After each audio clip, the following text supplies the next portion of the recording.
हरिओम सर्वांना.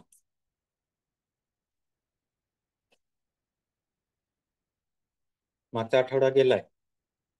मधला थोडस कदाचित हे झालं असेल म्हणून थोडं पटकन हे घेऊया. रिव्ह्यू. आपण मागच्या वेळी काय काय बघितलं. तर सगळ्या सिद्धी बघत होतो आपण. धारणा केल्यामुळे, म्हणजेच काय केल्यामुळे, संयम केल्यामुळे. धारणा असं म्हटलं इथे, परंतु संयमात असं सगळीकडे श्लोकांमध्ये तुम्हाला दिसणार. तार संयमात सकल विषय ज्ञानम, नासाग्रे चित्त संयमात, इंद्रलोक ज्ञानम. संयमात. तर संयम ह्याला काय म्हटलंय आपल्या इथे? तर धारणा, ध्यान आणि समाधी या तिन्ही गोष्टींनी संयम होतो. तिन्ही ना त्रयम एकत्र संयमात असं म्हटलेलं आहे. तर ह्या सिद्धी आपण संपवत आणलेल्या होत्या सगळ्या. बरोबर.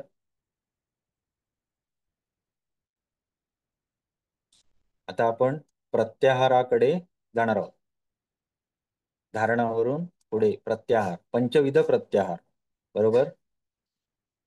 आज बघू किती होतंय, नाहीतर आजचा आणि उद्याच्या लेक्चरमध्ये हे संपवता येईल. कारण त्याला मार्क जर बघितले तर तेवढेच आहेत आणि ते आपले पिरियड सुद्धा त्या हिशोबाने झाले पाहिजेत खरं.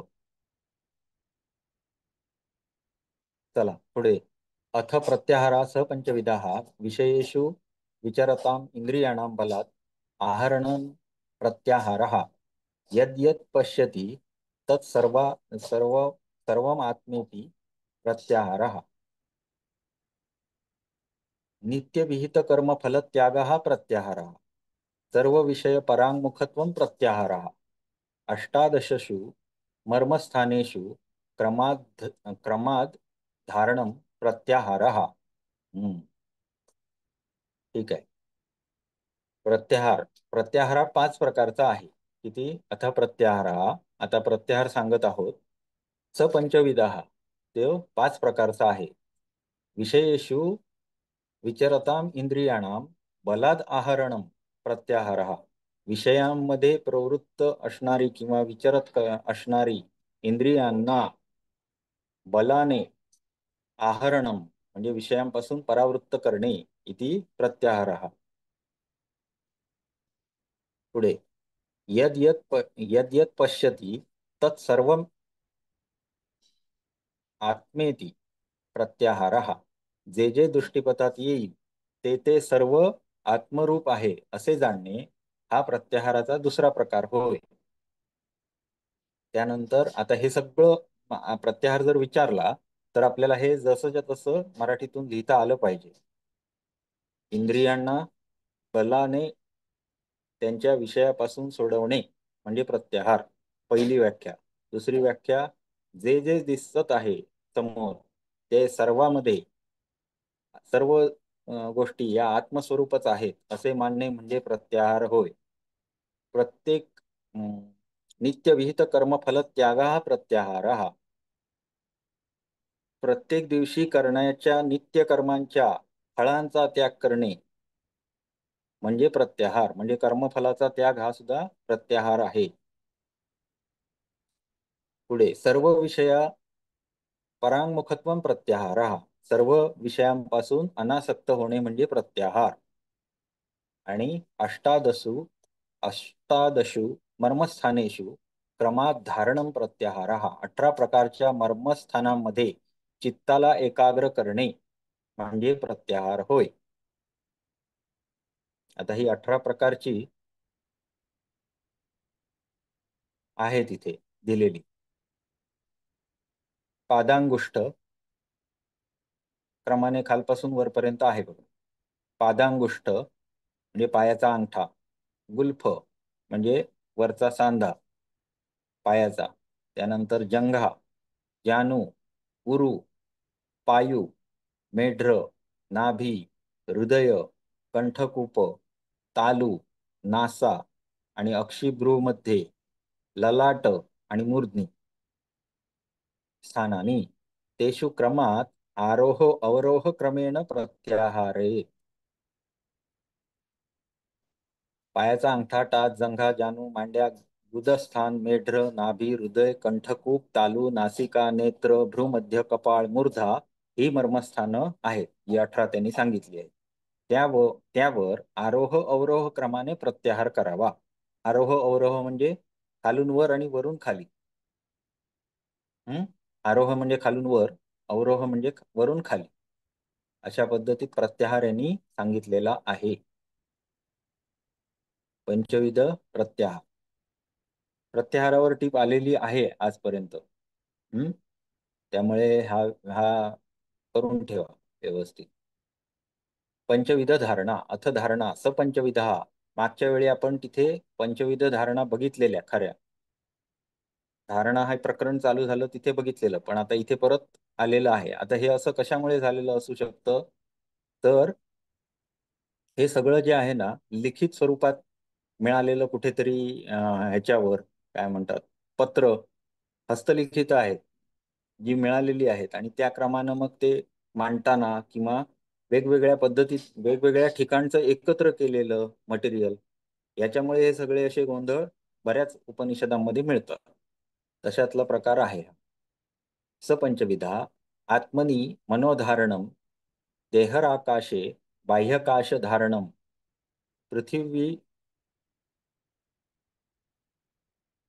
पृथिव्यप्ते तेजो वायू आकाशेषु पंचमूर्ती धारणम चेती. ओके. अथ धारणा म्हणजे आता धारणेचं वर्णन केलं जाणार आहे. सपंचविधा ती 5 प्रकारची आहे. आत्मनी मनोधारणम आत्मतत्वावर मन स्थिर करणे म्हणजे धारणा. देहराकाशे म्हणजे हृदयाकाशात बाह्य आकाशाला धारण करणे हा धारणेचा दुसरा प्रकार होय. पहिली धारणा आत्मतत्वावर मन स्थिर करणे, आत्मनी मनोधारणम.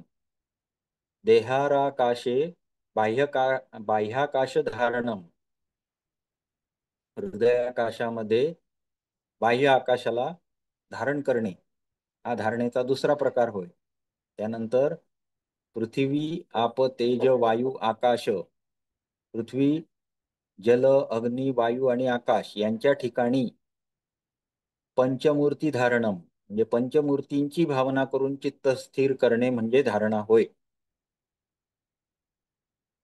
आता सांगताना किती झाल्या ह्या, तर ह्या 5 झाल्या पंचमहाभूतांच्या, आणि 2 परत वेगळ्या सांगितल्यात, म्हणजे टोटल झाल्या किती, तर 7 झाल्या. पण पंचविधा हा धारणा असं त्याला हेडिंग दिलं. कारण काय, तर सुरुवातीच्या श्लोकांमध्ये पंचविध धारणा सांगितल्यात, आणि ह्या पण लिहायच्या, आणि त्याच्या आधीच्या ज्या आहेत आपण मागच्या लेक्चरमध्ये शिकलेलो आहे, बरोबर आहे, ती सर्व स्थानावरच्या धारणा पण आपण लिहायच्या.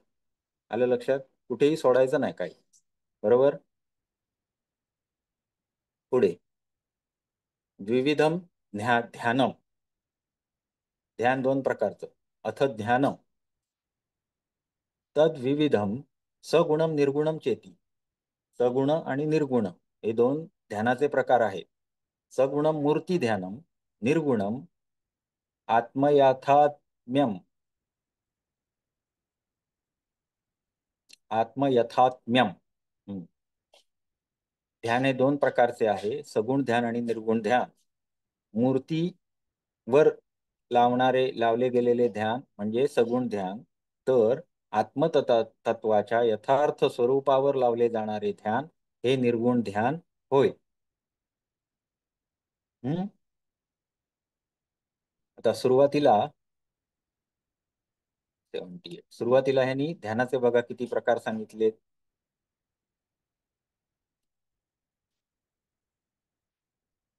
पंचप्रत्याहार तथा धारणा म्हणजे 5 धारणा ध्यान सांगितले. द्विप्रकारम ध्यानम आणि समाधीस्तु एकरूपः. त्यामुळे इथे बरोबर 2 प्रकारची ध्यानं झाली, सगुण आणि निर्गुण. त्यातलं सगुण म्हणजे मूर्तीवर, आणि निर्गुण म्हणजे आत्मतत्वावर.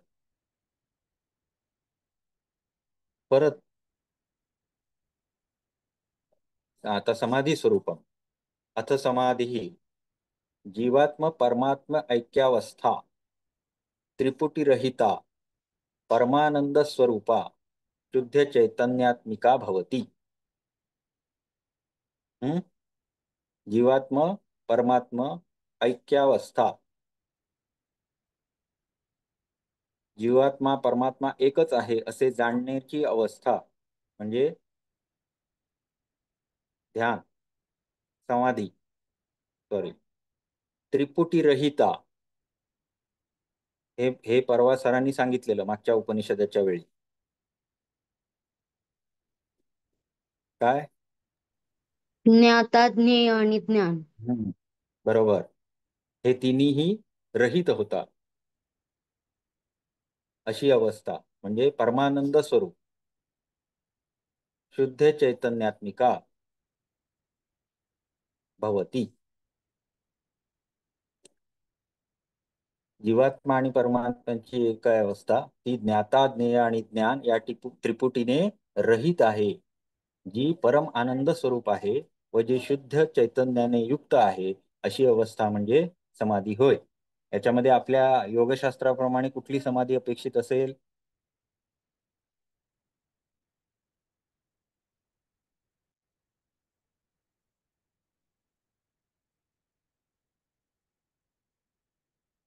निर्बीज समाधी। हम्म, बरोबर। इतर कुठलीही गोष्ट राहिलेलीच नाही शिल्लक।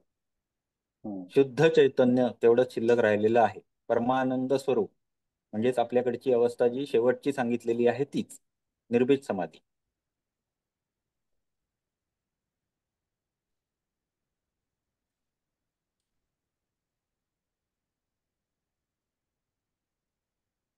तिचे प्रकार या दर्शनात सांगितलेलं नाही असं म्हटलंय।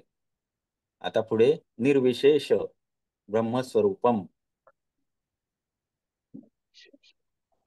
अथः शाण्डल्यो हवै ब्रह्म ऋषि चतुर्षु वेदेषु ब्रह्म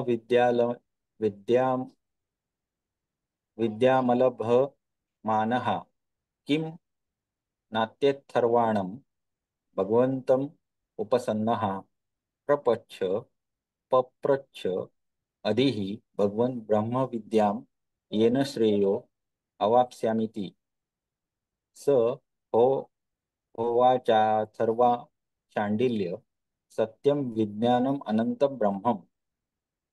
काही कळलं नाही, बघू। ज्यांनी चारही वेदांचे अध्ययन केले आहे असे महर्षी असलेले शांडिल्य मुनी ब्रह्म म्हणजे काय हे पूर्ण रूपाने जाणून घेण्याच्या इच्छेने अथर्व महर्षींकडे गेले व त्यांना म्हणाले, हे भगवान, कृपा करून मला आपण ब्रह्मविद्या शिकवा। अथर्व महर्षी शांडिल्य मुनींना म्हणाले, हे शांडिल्य, ब्रह्म हे सत्यरूप आहे, ते ज्ञानमय आहे, तसेच या तत्वाचा आदी आणि अंत नाही, हे अनंत असे तत्व आहे। सत्यम विज्ञानम अनंतम ब्रह्मम, शेवटचं वाक्य। ह्या गोष्टी ज्या आहेत ह्या जशा तशा आल्या पाहिजेत आपल्याला लिहिताना। सत्यम विज्ञानम अनंतम ब्रह्म। ब्रह्मज्ञानाची इच्छा कोणी व्यक्त केलेली आहे इथे? शांडिल्य मुनींनी। आणि कोणासमोर व्यक्त केलेली आहे? अथर्व ऋषी। हा, आणि मग अथर्व ऋषी त्यांना सांगतात की हे शांडिल्य, काय सत्य, विज्ञान, अनंत आणि अनंत अशा पद्धतीत ब्रह्माचं स्वरूप आहे।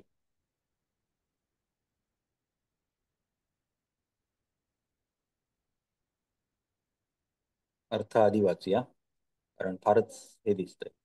त्या ब्रह्मातच हे संपूर्ण विश्व ओतप्रोत व्यापलेलं आहे।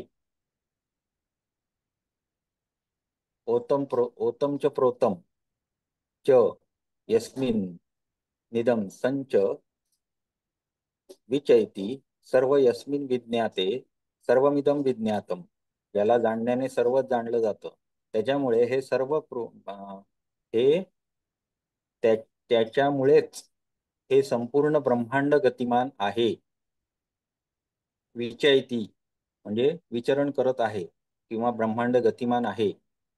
सर्वयस्मिन विज्ञाते, त्या ब्रह्माला जाणल्यावर सर्व तत्वांना आपोआप जाणल्या जाऊ शकते. सर्वमिदं विज्ञातं भवती तद पाणिपाद चक्षुश्रोत्र जिह्व शरीरम अग्राह्यम निर्देशम. ओके. ते स्थूल अवयवांनी विभाजित सर्व तत्वांना आपल्या आपल्या ते रूपरहित आहे. हा, ते स्थूल अवयवांनी विभाजित होऊ शकत नाही. त्यास हात पाय नेत्र श्रोत्र जिव्हा नाही, त्याला शरीर नाही. शरीर नाही. त्याचे ग्रहण इंद्रियांनी मनाने करता येत नाही. त्याला निर्देश करून दाखवता येत नाही. अनिर्देशम. त्याला काय नाही?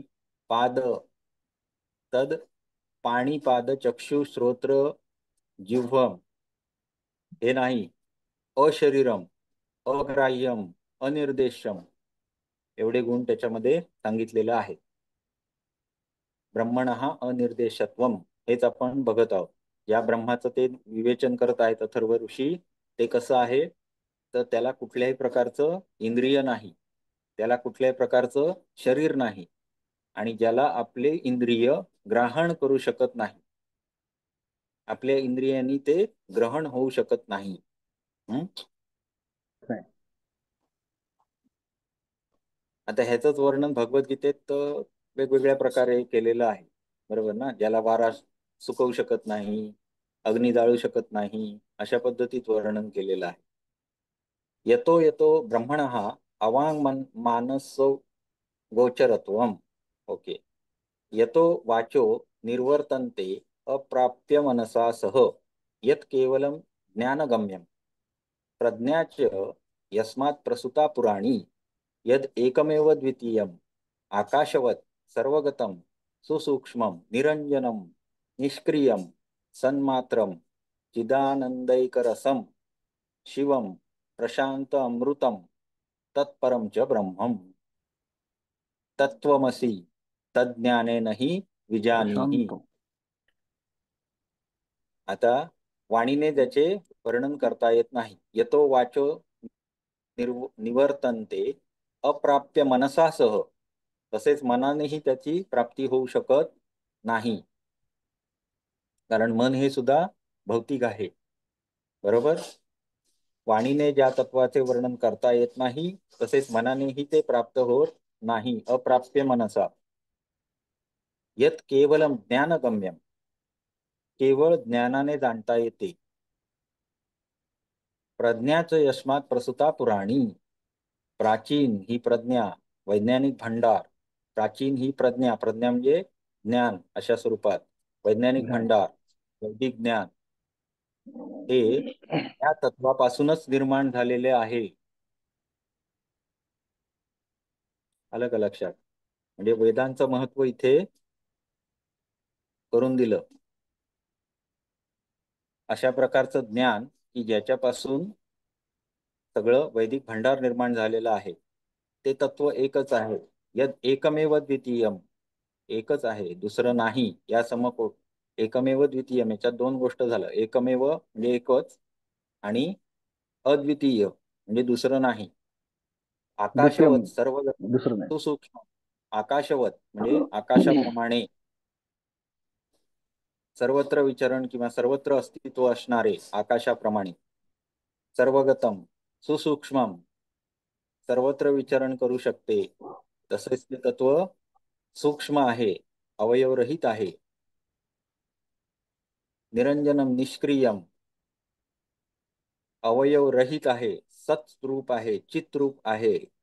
पुढे काय? निष्क्रियम सन्मात्रम चिदानंद शिवरूप. एक रस शिवम प्रशांतम अमृतम तत्परम च ब्रह्मम. पुढे काय आहे? हा, सतरूप आहे, चित्रूप आहे, शिवरूप आहे, प्रशांत म्हणजे शांत आहे, अमृत स्वरूप असे हे परमतत्व ब्रह्म आहे. हे तूच, ते तूच आहेस. तत्वमसी, ते तूच आहेस. असं कोण कोणाला सांगतंय? अथर्व ऋषी शांडिल्य ऋषींना सांगताय. ब्रह्म म्हणजे तूच आहेस असं सांगताय. तत्वमसी. तत् हा एक आपला कशातला सिद्धांत आहे?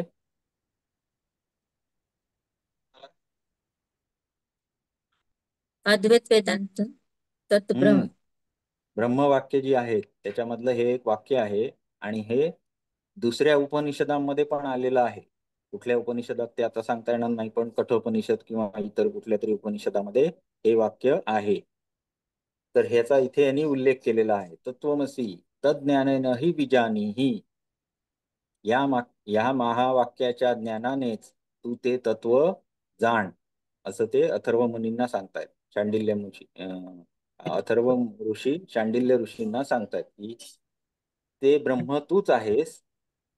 या महावाक्याच्या ज्ञानाने तू त्या तत्वाला जाणण्याचा प्रयत्न कर, असं ते सांगतायत. पुढे सर्वस्य परमात्मत्वम सर्वस्य परमात्मत्वम सर्वस्य परमात्मत्वम, सगळीकडे परमात्माच आहे अशा पद्धती. य एको देव आत्म शक्तिप्रधानः सर्वज्ञः सर्वेश्वरः सर्वभूतान्तरात्मा सर्वभूताधिवासः सर्वभूत निबूढो भूतयोनिर्योगैक गम्यः यश्च विश्वं सृजति विश्वं बिभर्ति विश्वं भुक्ते स आत्मा आत्मनि तम लोकम विजानीहि. सर्व देवतांचाही तो एकच देव आहे. देवतांचाही तो देव आहे. ब्रह्म हे तत्व काय आहे? देवांचा पण देव आहे, अद्वितीय आहे. य एको देव आत्मशक्ती प्रधानः सर्वज्ञः सर्वेश्वरः सर्वभूतांतरात्मा. आत्मशक्ती हेच याचे प्रधान स्वरूप आहे, चैतन्य स्वरूप आहे. तो सर्वज्ञ आहे, सर्वज्ञ. सर्व चराचर सृष्टीचा तो ईश्वर आहे. सर्व प्राणी मात्रामध्ये तो आत्म्याच्या स्वरूपात स्थित आहे. सर्व भूताधिवासः, सर्व प्राण्यांमध्ये त्याचा निवास आहे. सर्व चराचर सृष्टी त्याच्यात विद्यमान आहे. भूतयोनिर्योगैक गम्यः, विद्यमान आहे. यश्च विश्वम सृजती, तो सर्वांचे कारण आहे. त्याला जाणून घेण्यासाठी केवळ योग साधना हाच एक उपाय आहे. योगैक गम्यः, एकाच गोष्टीने त्याला जाणू शकतो आणि तो म्हणजे योग आहे. पुढे यश्च विश्वम सृजती विश्वम बिभर्ती विश्वम भुक्ते स आत्मा.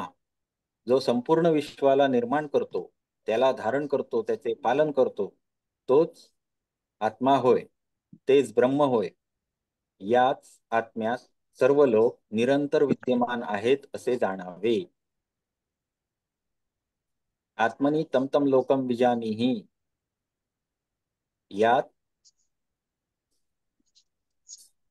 सर्व लोकांतर विद्यमान आहेत असे जाणावे.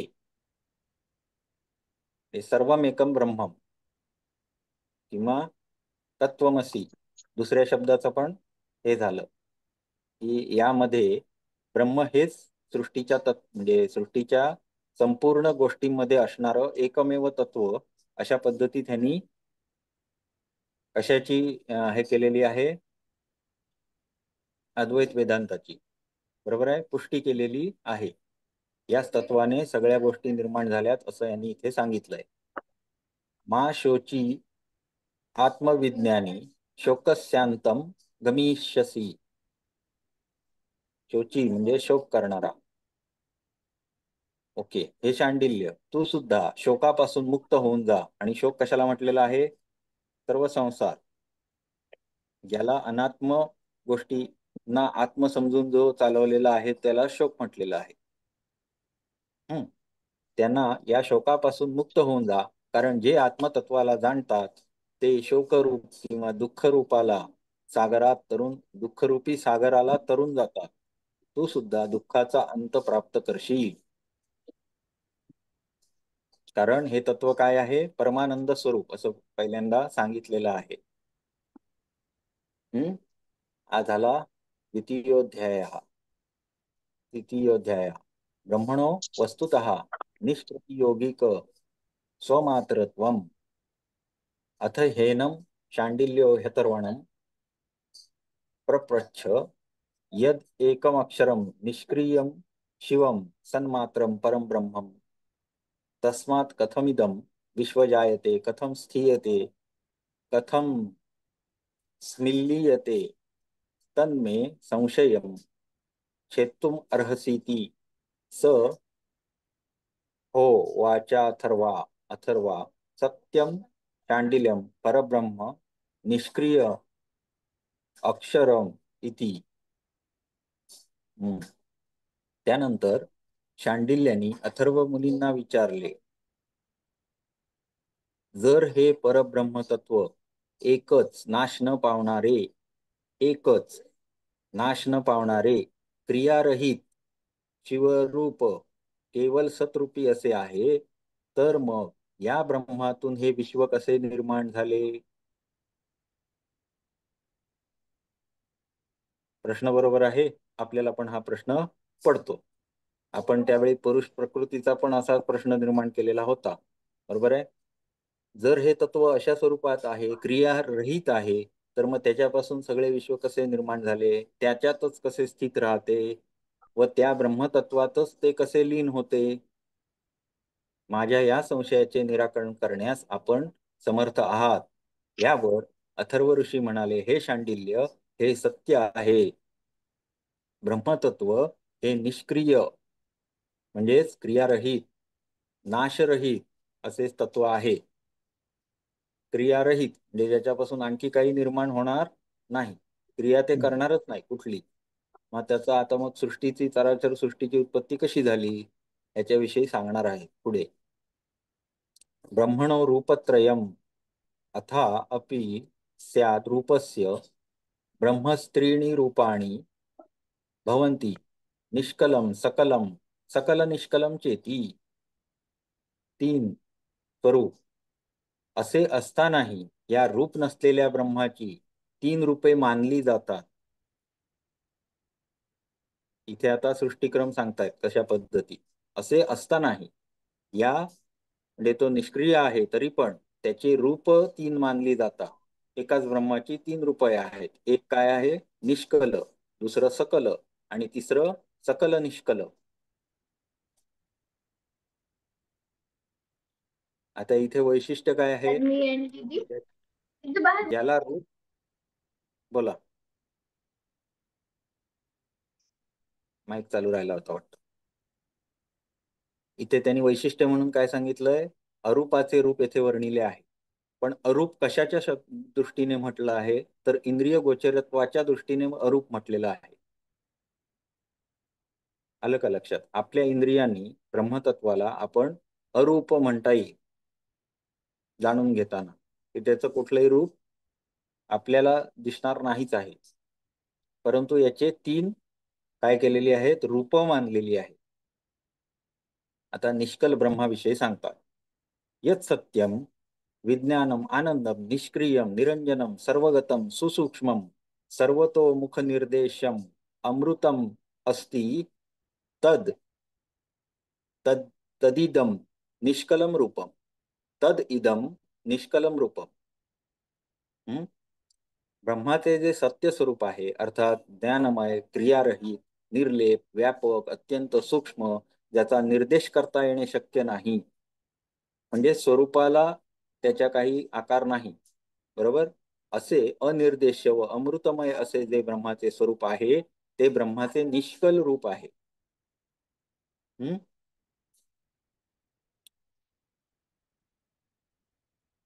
पुढे सकल म्हणजे कलेसहित. चंद्रमा बघितला आपण कलेसहित असं आपण म्हणतो की नाही? 15 दिवसांनी अमावस्या आणि पौर्णिमा येते, तर 15 दिवस येताना चंद्राची कोर त्याच्यापेक्षा मोठी कोर त्याच्यापेक्षा मोठी कोर असं आपण बघतो. ह्या कला आहेत, पण वस्तू एकच आहे, बरोबर. वस्तू तर रूपाने एकच आहे, परंतु त्याच्या कला आहेत. तो दिसतो आपल्याला कलेनं, बरोबर आहे. तशा पद्धती तिथे वर्णन केलेलं आहे. यथास्य या सहजास्ती विद्या मूल प्रकृतिर्गम्या मूल प्रकृतिर्माया लोहित शुक्ल कृष्णा तया सहजवान देवः कृष्णपिंगलो महेश्वर इष्टे तद तद इदम अस्य सकलम रूपम. हाच ब्रह्म आपल्या अविद्या तत्वाने वा मूल प्रकृतीने वा मायेने जी त्रिगुणात्मक असल्यामुळे लोहित शुक्ल कृष्ण रूपात्मक आहे, तिला साधन बनवून कृष्ण किंवा पिंगल रूपाने महेश्वर आदींच्या साकार रूपाने प्रकट होतो, हेच त्या ब्रह्माचे सकल रूप होय. सरळ सरळ अद्वैत वेदांत इथे सांगितलेला आहे. आता यामध्ये सकल ब्रह्माची जी संकल्पना आहे त्यामध्ये किंवा अद्वैत वेदांतामध्ये ईश्वर हा वेळोवेळी अवतार घेताना सांगितलेला आहे, बरोबर. आणि त्याचा अवतारात्मक रूप याचं पण त्यांनी वर्णन केलेलं आहे की इथे काय आहे तर ब्रह्म या आपल्या अविद्या तत्वाने वा मूल प्रकृतीने, प्रकृती ही त्रिगुणात्मक तिथे माया मानलेली आहे, बरोबर आहे. आणि तिथे परत सरांनी घेतलेलं की सत्व शुद्धी म्हणजे सत्व रूपात्मक जे तत्व आहे त्याच्यापासून काय होतं, शुद्ध शुद्ध सत्वरूपा असं त्यांनी म्हटलेलं शब्द, त्याच्यापासून ईश्वर तत्व आणि अशुद्ध सत्वरूपापासून शरीर निर्मिती असं सांगितलेलं आहे. तर शुद्ध सत्वरूपांपासून ईश्वराची निर्मिती तिथे पण सांगितलेली आहे. तर हे त्याचं मूळ हे इथे मिळतं सकल ब्रह्मामध्ये कलेसहित. त्रिगुणात्मक असल्यामुळे लोहित शुक्ल आणि कृष्ण म्हणजे त्रिगुण. शुक्ल म्हणजे कुठला गुण? कृष्ण. सत्व शुक्ल. हा. कृष्ण म्हणजे तमस आणि लोहित पांढरा. रजस. या तिन्हींना आपल्या दोघांनाही प्रेरणा देणारा म्हणून रजोगुण आहे. आणि सत्व आणि तमाला प्रेरणा देतो आणि त्याच्यापासून तयार होतं. पुढे शुक्ल आणि कृष्ण रूपात्मक तिला साधन बनवून, तिला म्हणजे मायेला, मायेला प्रकृती इकडे म्हणतात, बरोबर. तिकडे काय म्हणतात? माया म्हणतात. त्रिगुणात्मिका माया ही त्रिगुणात्मक आहे, अविद्या ही त्रिगुणात्मकच आहे. आलं का लक्षात? आता इथे सांख्याचं पण होतंय ना सर इथं, सांख्याचं पण होऊ शकते ना इथं. पृथ्वी सॉरी प्रकृती आणि पुरुष. प्रकृती. ते प्रकृती सगळी आणि पुरुष. दर्शनं तुम्ही कुठलीही घेतली तरी सांख्य लागूच पडतो, असंच सर सांगतातच ना आपल्याला शिकवताना. आणि ते दिसतं पण सगळीकडे की कुठून तरी जर तुम्हाला सृष्टी निर्मिती करायची आहे तर त्रिगुणांना बेस मानावा लागतो, बरोबर. आणि त्रिगुणांना बेस मानायला लागल्यानंतर प्रकृती ही घ्यावी लागते आणि चेतनता परत दाखवावीच लागते कुठून ना कुठून तरी म्हटल्यानंतर तो दोन्ही म्हणजे द्वैत सिद्धांत हा कुठून तरी येतोच, घ्यावा लागतो. कारण का तर तत्वांचं विवेचन करत असताना त्याच्यामध्ये प्रकृती ही येतेच आणि तिथे सगळीकडे त्यांचा निर्विवाद आहे की हे त्रिगुणात्मिका आहे, बरोबर आहे. त्यामुळे हे येतच सगळीकडे. आणि एक मुद्दा मला वाटतो सर याच्यात, हा. तो असा वाटतो की प्रकृती पुरुष किंवा जीव आणि म्हणजे जीव आणि ह्याचं पुरुष म्हणजे चेतनता, तर हे सगळेचे सगळे विषय तर हेच आहे की ते मायेपासनं बाजूला येणं जे मायारूप झालंय किंवा जे प्रकृती रूप झालं, तर त्याला त्याला वेगळं करणं, त्यापासून स्वतःला वेगळं समजणे. स्वतःला वेगळं करणं म्हणजे आणि वेगळं करण्याचे सगळे उपाय उपनिषदांमध्ये पुन्हा हा पुन्हा सांगतायत, असंच लक्षात येत बरोबर. आणि आता हा तुम्हाला जो बेसिक सिद्धांत सापडला याच्याच आधारे सगळी दर्शन आहे. आस्तिक दर्शनांचा मूळ गाभा हाच आहे की हे दोन तत्व वेगळी आहेत आणि त्यांना वेगवेगळं जाणणे म्हणजेच मुक्ती आहे, बरोबर. यालाच काही जणांनी काय म्हटलं की चेतन स्वरूप जो आहे तो स्वतःला जेव्हा एकटा पाडून घेतो म्हणजेच काय होतो तर आपल्या योगदर्शनामध्ये सांगितलेलं. काय सांगितलं सर्वात कैवल्य शेवटी? होतं, कैवल्य प्राप्ती होते. कैवल्य, केवल एकटा हो, केवलता येते म्हणजेच एकटा होतो. अजून काय, काही दर्शनामध्ये प्रकृतीपासून स्वतःला सोडवून घेतो किंवा हो प्रकृती त्याला सोडून देते अद्वैत वेदांतानुसार, म्हणजेच हो मुक्त. मुक्त. बरोबर. अशा पद्धतीचं सगळ्या दर्शनांचा अर्थ एकच आहे. त्यामुळे कुठूनही गेलात मार्ग असा असेल, काही जण असे खातील, काही असे खातील, तो ज्याचा त्याचा मार्ग आहे, ज्यानं त्यानं सोडलेला मार्ग आहे. त्या वेगवेगळे मार्ग जरी असले तरी मूळ एकच आहे आणि तिथे काही बदल होत नाही.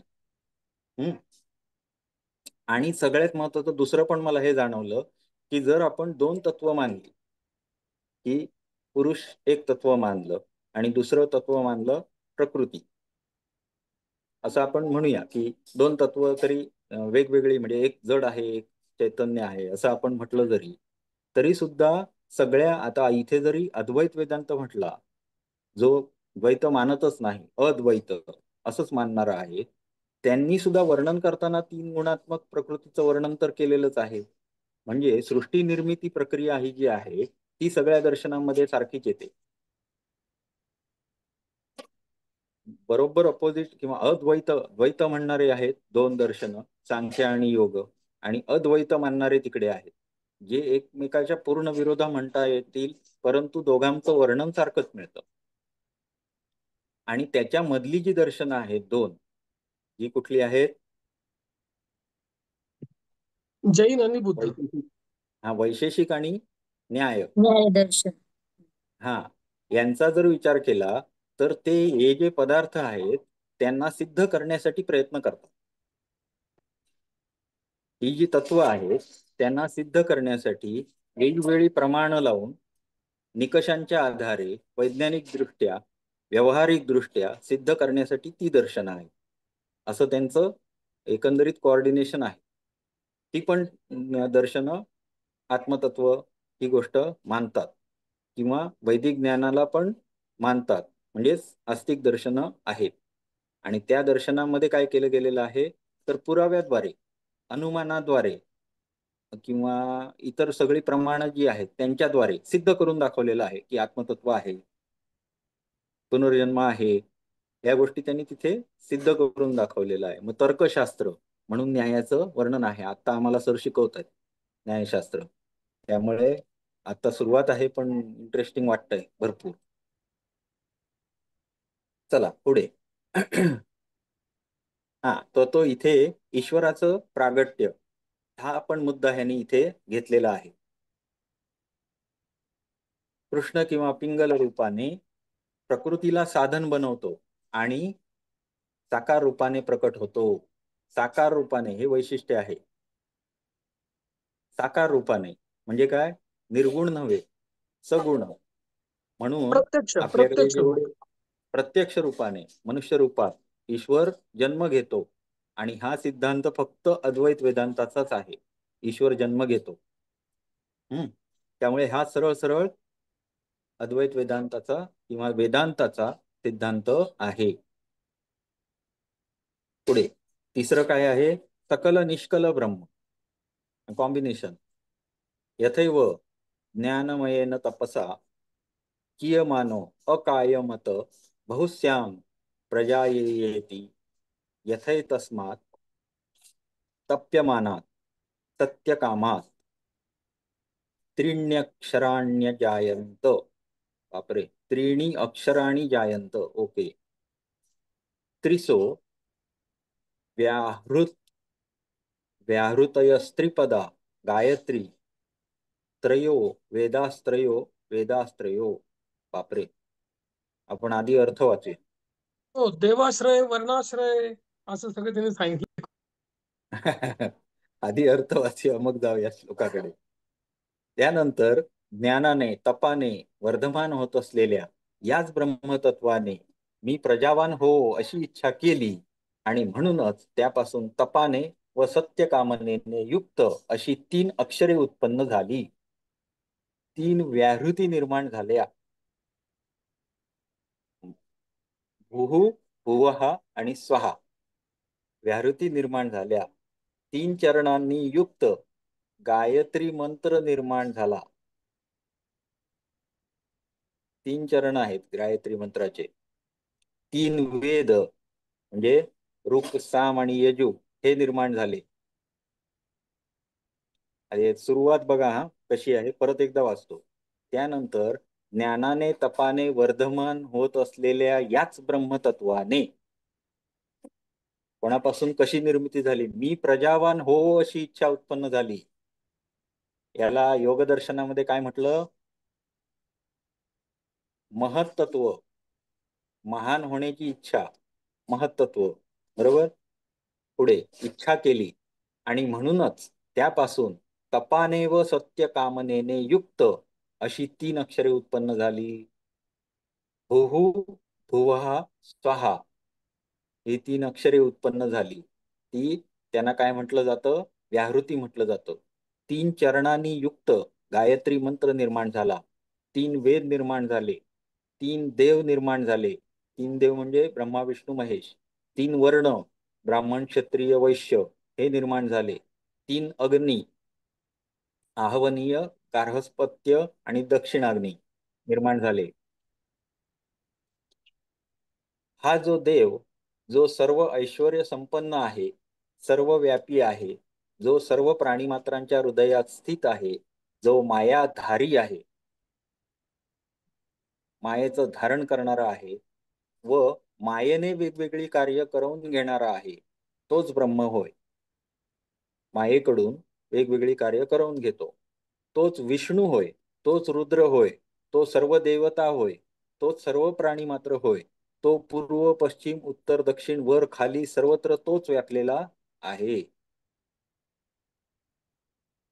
सर्व कलांनी युक्त, हा सगळीकडे सर्व व्याप, अशा पद्धती त्याचं हे पूर्ण वर्णन आलं. आता बऱ्याच ठिकाणी काय होतं की लोक देवता म्हणून ज्या गोष्टींना पुजतात त्यालाच ब्रह्म समजतात. परंतु आपल्याकडे हे लोक वर्णित केलेले आहे आणि त्याच्यातला एक देवलोक आहे. तिथे असणारे हे देवता मानले आहेत आपल्याकडच्या, आणि त्यांच्यातही जे तत्व मूळ अस्तित्वात आहे ते म्हणजे ब्रह्म आहे. हे आपण लक्षात ठेवलं पाहिजे. यात अज्ञानातच आनंद, माया हा म्हणजे अज्ञान आणि अविद्या, आणि त्यातच आनंद अविद्या, म्हटलं जाते ना. हा हे लक्षात ठेवलं पाहिजे. देवतांची निर्मिती ही कशी आहे तर इच्छित वर प्राप्त करून देणारे आणि ज्यांच्यासाठी यज्ञ यागादी कर्म करून त्यांना काय करून म्हणजे त्यांना काय करायचं? खुश प्रसन्न करायचं, प्रसन्न प्रसन्न प्रसन्न करायचं. करायचं. हा हा, हा. प्रसन्न करून त्यांच्याकडून इच्छित वर प्राप्त करून घेणे, याच्यासाठी बाकी सगळे गोष्टी कर्मकांडाच्या सांगितलेल्या आहेत. परंतु हे पण आपण विसरता कामा नये की ब्रह्मतत्वापासून या सर्वांचीच निर्मिती झालेली आहे. मग तुम्ही एकाच कुठल्याही गोष्टीसाठी जरी तुम्ही पूजा अर्चना केली तरी ती ब्रह्मतत्वालाच प्राप्त होते. आणि त्यामुळे सर्व गोष्टींच्या शेवटी, म्हणजे समजा कोणी पूजेला बसलाय तर सर्वात शेवटी काय म्हणतो? तत्सत ब्रह्मार्पणमस्तु. फलश्रुती. सगळं झालं, सगळं अगदी करून झालं की सर्वात शेवटी काय म्हणतो? तत्सत ब्रह्मार्पणमस्तु. आपण म्हणत नसाल तर आपण पण सगळ्यांनी म्हणायचं. बरोबर आहे. त्यानंतर आपण जर भगवद्गीतेमध्ये विचार केला तर काय सांगितलेलं आहे? तर कर्म करा परंतु फळाची इच्छा करू नका, त्या सर्व फळांचा मला समर्पण करून टाका, असं भगवान सांगतात. ब्रह्मा विष्णू 3 गोष्टी म्हणजेच ब्रह्म आहे. तिन्ही इथे सांगितलं सरळ. बरोबर. मग म्हणून जेवढं तुम्ही कर्मफळाचा संचय करत जाणार तेवढं कर्मफळ हे काय असणार आहे? पुनर्जन्माला कारणीभूत होणारं असतं. त्यामुळे तत्सत ब्रह्मार्पणमस्तु ही भावना कर्म करताना ठेवली पाहिजे. कर्मयोगावर पण लागू होतं. याच आत्मशक्ती स्वरूप असलेल्या देवाने आता आपल्या आत्मशक्ती किंवा भक्तावर अनुग्रह करण्यास्तव धारण केलेले अत्यंत सुंदर रूप, जे अज्ञानादी आवरण रहित आहे, जे लाल कमळाच्या पाकळ्यांप्रमाणे 4 बाहू धारण केलेले व प्रकाशित होणारे हे जे दत्तात्रयाचे स्वरूप आहे, हेच त्या ब्रह्माचे सकल व निष्कल रूप होय.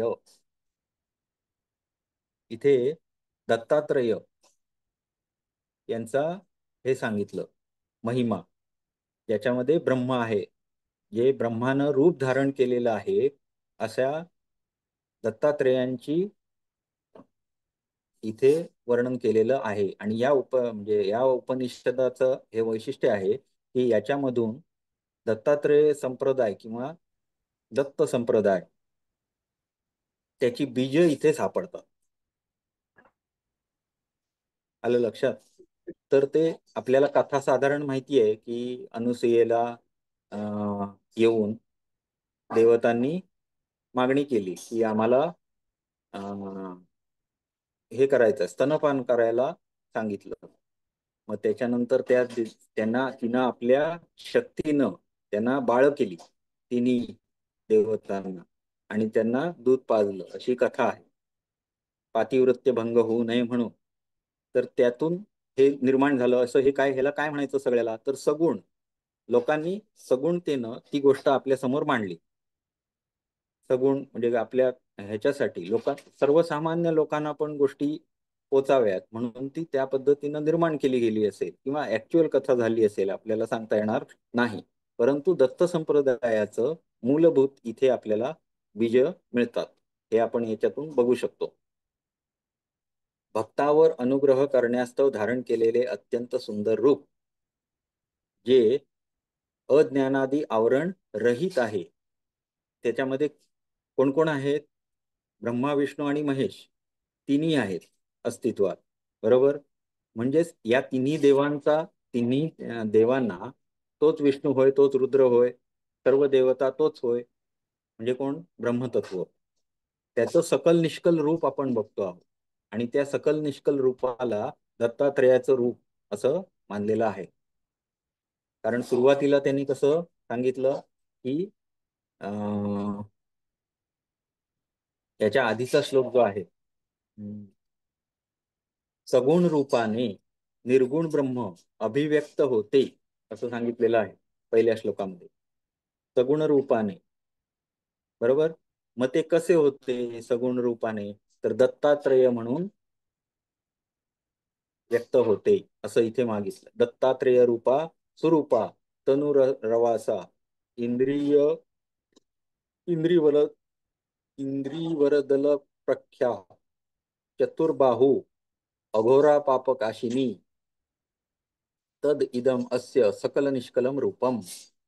हे जे दत्तात्रेयाचं स्वरूप आहे ते सकल निष्कल रूप आहे, आणि त्याचं रूप बघा कसं आहे, तर अत्यंत सुंदर रूप, जे अज्ञानानी आवरणांनी रहित आहे, जे लाल कमळाच्या पाकळ्यांप्रमाणे, म्हणजे गुलाबी रंगाचं, बरोबर. 4 बाहू धारण केलेले, 4 हात आहेत त्याला, व प्रकाशित होणारे, ज्याच्यामधून प्रकाश निघत आहे, असे जे दत्तात्रेयाचे रूप आहे, हेच या ब्रह्माचे सकल व निष्कल रूप होय. सकल निष्कल रूप होय. सर, हा जो सगळा मोठा श्लोक आपण पाहिला आता, हा, तर या सगळ्या श्लोकाचं एका वाक्यामध्ये पण आपल्याला सांगता येतं, सर्वम खल्विदम ब्रह्म. हो, असं. सर्व खल्विदम ब्रह्म. कारण का तर वेदांताचंच वर्णन इथे होत आहे,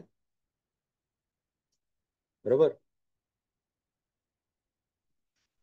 सन्मात्रस्य परब्रह्म ब्रह्मत्व निर्वचनम अथ हेनम अथर्वाणम शांडिल्य प्रपंच भगवन् सन्मात्रम चिदानंद एकरसम तस्मादुच्यते परम ब्रह्मेति स होवाथर्वा यस्माच्च बृहयति च सर्व तस्मात् उच्यते परम ब्रह्मेति.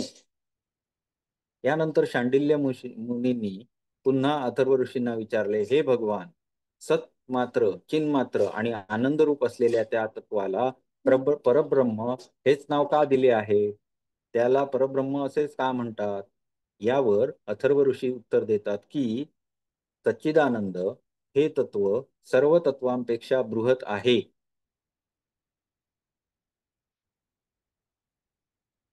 आपल्या शक्तीद्वारे तो इतर तत्वांना बुद्धी आणि समृद्धी देतो, म्हणून याला परब्रह्म म्हणतात. यस्माच्च बृंहती बृहयती च सर्व तस्माद सर्व तत्व हा शब्द इथे योग्य नाही. लक्षात आलं? तत्व हा शब्द वापरायचा नाही. तत्व आपण काय म्हटलं? तत्व आपल्याकडे सांख्यामध्ये आणि योगामध्ये, सांख्यामध्ये किती तत्व आहेत? 25. हो, पण मूळ तत्व 2च. 2च. ओके. आणि योगामध्ये मूळ 3 सांगितलेत ना सर, हा पुरुष, प्रकृती आणि ईश्वर. ईश्वर. अशी तत्व की ज्यांचं पुढे काही नाही, म्हणजे प्रकृती ही आपल्याकडचं सर्व कारणांचं मूळ कारण, सर्व कार्यांचं मूळ कारण, अशा पद्धतीत आपण प्रकृतीला बघितलं तिकडे. तसं अद्वैत जर मत आहे तर त्याच्यामध्ये मूळ तत्व कुठलं? ब्रह्म किंवा परब्रह्म, एकच तत्व. बरोबर आहे? आणि त्याचं वर्णन पण इथे यांनी केलं, आणि तेही वेदांतानुसारच केलं वर्णन करताना सुद्धा. अर्थ करताना सुद्धा आपण इथे कुठेही त्यांनी तसं म्हटलेलं पण नाही संस्कृतच्या श्लोकामध्ये की तत्वांचं ही परमतत्व ते आहे, असं नाहीये. एकच तत्व आहे. ब्रह्म हे एकच तत्व आहे, त्यापासूनच सगळी गोष्टी निर्माण झालेल्या आहेत, असंच या अर्थ आहे. त्यामुळे आपण असा त्याचा अर्थ नाहीये की सर्व तत्वांपेक्षाही बृहत आहे, असं नाही. सर्वांच्याही पलीकडे असणारं परमतत्व, म्हणून त्याला ब्रह्मतत्व असं म्हटलेलं आहे. सर, मागच्या श्लोकामध्ये सकल निष्ठल ब्रह्म सांगताना एवढं सविस्तर वर्णन ऋषींनी केलं, आणि पुन्हा ते शांडिल्य पुन्हा विचारतायत त्यांना की मग हे ब्रह्मतत्व कसं काय, असं कसं काय विचारलं नाही त्यांनी पुन्हा हा प्रश्न? नाही, विचारलं तसं नाहीये. बघा, त्यांनी काय म्हटलं की याला परब्रह्म हेच नाव तुम्ही का दिलं, हा अजून काहीतरी हा नाव का नाही दिलं, असं विचारलंय. हेच नाव तुम्ही का त्याला म्हणजे दिलं असं. त्याच्यावर ते सांगतायत की ज्याचं चिन्ह हे प्रपंच तस्माद उच्यते परब्रह्मेती. ओके. स ह्यो अथर्वा यस्माच्च बृहती, जे बृहण करते, बृहयती वाढते, बृहण करते, च सर्व तस्माद उच्यते परम ब्रह्मेती.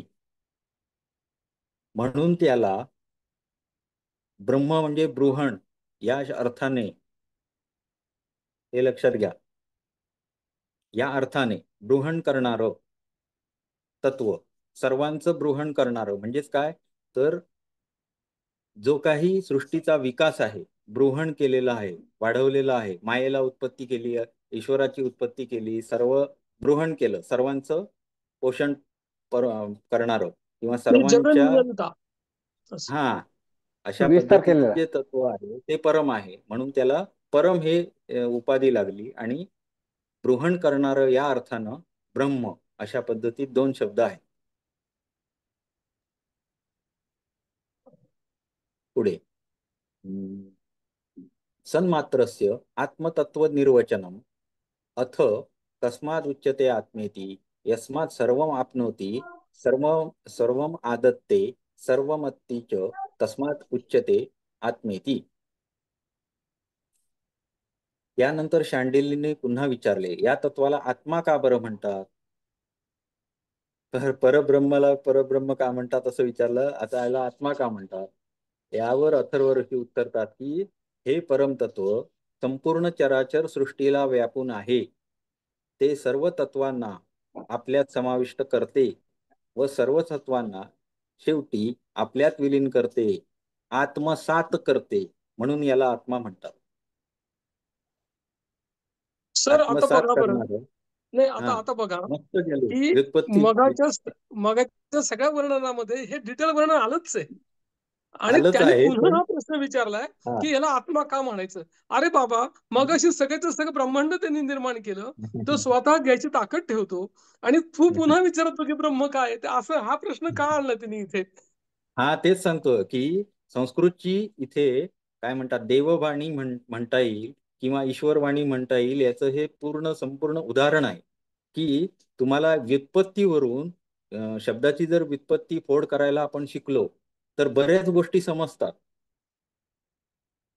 हे ह्याच्यातून सिद्ध होतं. आलं का लक्षात? आणि हे असं संस्कृत ही एकमेव भाषा आहे. म्हणजे काही गोष्टी आपल्याकडे मराठीत असू दे किंवा इंग्लिशमध्ये तर काहीतरीच आहे, म्हणजे याची फोड केली म्हणून काहीच अर्थ निष्पन्न होत नाहीत असे अनेक शब्द आपल्याला तिथे मिळतात. पण संस्कृतमध्ये तसं मिळत नाही.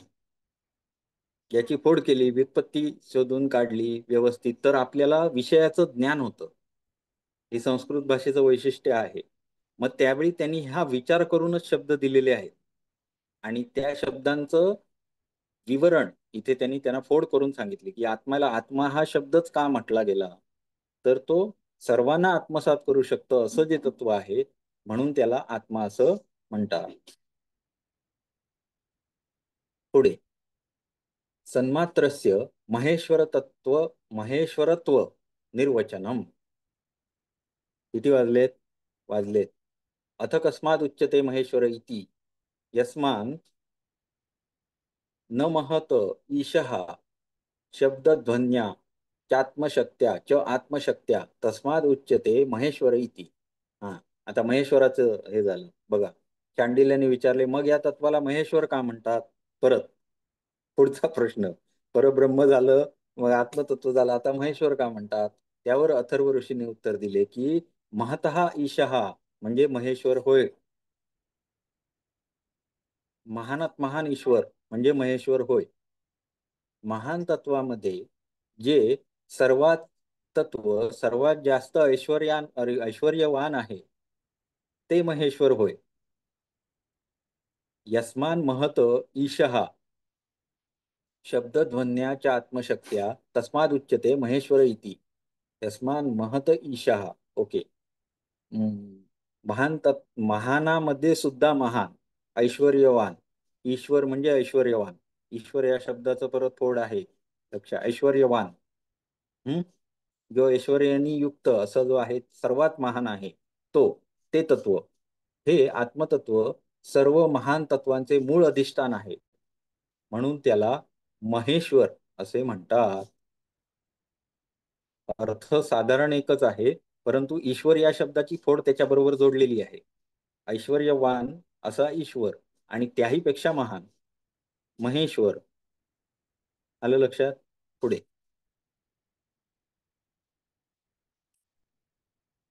सन्मात्रस्य दत्तात्रेयत्व निर्वचनम हे आपण उद्या घेऊया.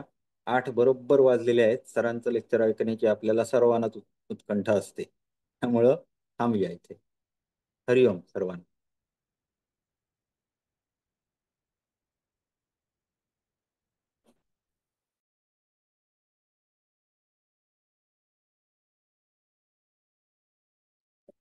सर रेकॉर्डिंग स्टॉप करा.